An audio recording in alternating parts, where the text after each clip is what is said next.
ပါလီယိုဂီတာမြန်မာအနေနဲ့ကြိုဆိုလိုက်ပါတယ်ကျွန်တော်ဒီနေ့မှာတော့ကိုရီမွန်ရဲ့တွေ့ရတာဝမ်းတာတယ်ဆိုတဲ့သချင်းလေးကိုဂီတာကျူကျူရေးလုပ်ပေးသွားပါမယ်ဒီချင်းလေးရဲ့ကီးကတော့ key A ပေါ့နော်ပါဝင်တဲ့ကော့လေးပြောပြပေးမယ်နော်မေဂျာကော့တွေအနေနဲ့ကကျွန်တော်တို့ C ပါမယ် G ပါမယ် E ပါမယ် F ပါမယ် G ပါမယ် A ပါမယ်ပေါ့နော်ကျွန်တော် B တခုပဲမပါဘူးပေါ့နော်မေဂျာထဲမှာမေဂျာကော့တွေမှာ B မေဂျာတခုပဲမပါမှာကျန်တဲ့ဟာတွေကုန်ပါမယ်ပြီးတော့ကျွန်တော် minor chord တွေအနေနဲ့ကကျွန်တော်တို့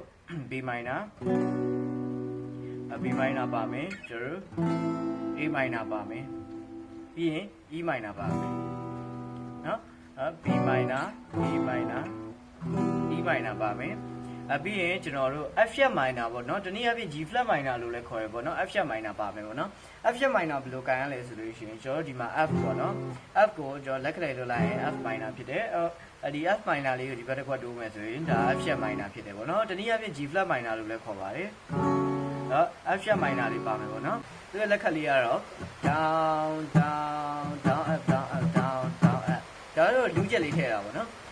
down down down up down up down down up နောက်အဲ့တော့ကျွန်တော်တို့တချင်းလေးတွေလိုက်ပြီးလိုက်အောင်နော်